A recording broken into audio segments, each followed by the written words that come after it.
नमस्कार दोस्तों, पूजा की आवाज़ चैनल में आपका स्वागत है। हमारी आज की कहानी का शीर्षक है लालची बहू। रमावती दूध बेचने का काम करती थी। उसके पति का स्वर्गवास हो चुका था। उसका एक बेटा था, रवि। रवि अपनी माँ से बहुत प्यार करता था। एक दिन उसकी माँ ने कहा, बेटा, मैं तेरी शादी करना चाहती हूँ। तू तो महीनों शहर में रहता है। मैं चाहती हूँ तू शादी कर ले। रवि, ठीक है माँ, लेकिन मेरी एक शर्त है। मेरी पत्नी यहीं रहकर तुम्हारी सेवा करेगी। रमावती, अच्छा ठीक है, देखा जाएगा। रमावती एक सुंदर सी लड़की ढूंढ लेती है। दोनों की शादी हो जाती है। कंचन बहू बनकर उनके घर आ जाती है। शादी के एक सप्ताह बाद रवि शहर जाने लगता है, तो कंचन उससे जिद करती है कि वह उसे भी अपने साथ ले जाए। रवि, नहीं कंचन, मैंने माँ से वादा किया था कि तुम माँ की सेवा करोगी। मैं तुमसे मिलने हर सप्ताह आता रहूँगा। रवि शहर चला जाता है। अगले दिन रमावती अपनी बहू कंचन से कहती है, बहू, ये दूध ले जा और बेचा। कंचन, लेकिन माँ जी, मुझे तो दूध बेचने के बारे में कुछ भी नहीं पता है। रमावती उसे सब कुछ समझाकर दूध बेचने भेज देती है। गांव में कंचन आवाज लगाकर दूध बेच रही थी। दोपहर तक उसका केवल आधा ही दूध बिक पाया था। दोपहर को वह एक पेड़ के नीचे बैठ जाती है। कुछ देर बाद शाम के समय घर वापस आ जाती है। कंचन, माँ जी, मेरा तो आधा ही दूध बिका है। रमावती, कोई बात नहीं, कल मेरे साथ चलना। लगता है गांव वाले तुझे जानते नहीं हैं, इसलिए कोई तुझसे दूध नहीं लेता। उस दिन से अगले 10 दिन तक हर दिन कंचन दूध बेचने जाती, लेकिन उसका दूध बिक नहीं पाता था। इससे दुखी होकर एक दिन उसने अपनी सास से कहा, माँ जी, आप दूध बेचने चली जाया करो, मैं घर का काम कर लिया करूँगी। अगले दिन रमावती दूध बेचने गई। दोपहर से पहले ही उसका सारा दूध बिक गया। दूसरे दिन भी ऐसा ही हुआ। रमावती का सारा दूध बिक गया।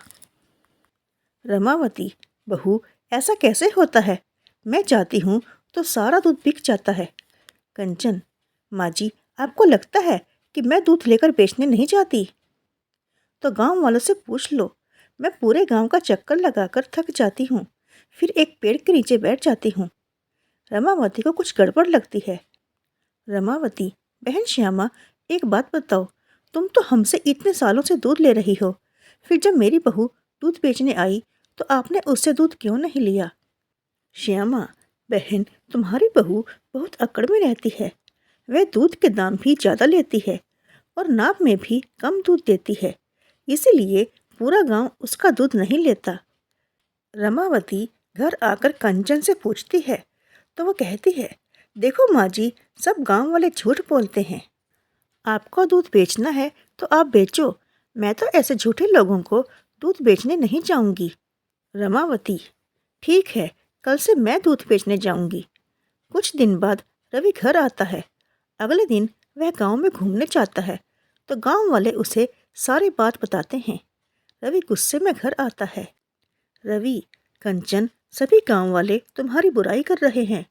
रमावती, अरे बेटा, कोई बात नहीं, मैंने ही बहू से दूध के दाम बढ़ाने के लिए कहा था। यही बात गांव वालों को बुरा लग गई। कंचन, नहीं, ऐसी बात नहीं है। दरअसल माँ ने ही गांव की औरतों के सामने मेरी बुराई की है, इसीलिए वे मुझे गलत समझते हैं। मुझे शहर ले चलिए। रवि, मेरी माँ कभी किसी की बुराई नहीं कर सकती। माँ, क्या बात है? तब रमावती ने सारी बात बताई।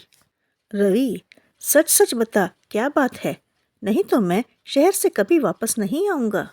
कंचन, जी, वो मैं दूध में से पैसे बचाकर आपके साथ शहर जाना चाहती थी। यहाँ मैं नहीं रहना चाहती। रमावती, बेटा, तू बहू को ले जा, नहीं तो यह फिर कुछ कर देगी। रवि, माँ, मैं आपको अकेला नहीं छोड़ सकता। मैं अब अपनी खेती संभालूंगा। मैं अब शहर नहीं जाऊंगा। कंचन दूध बेचेगी, मैं खेती करूंगा। आप अब बस आराम करो। कंचन, लेकिन गांव वाले मुझसे दूध नहीं लेंगे।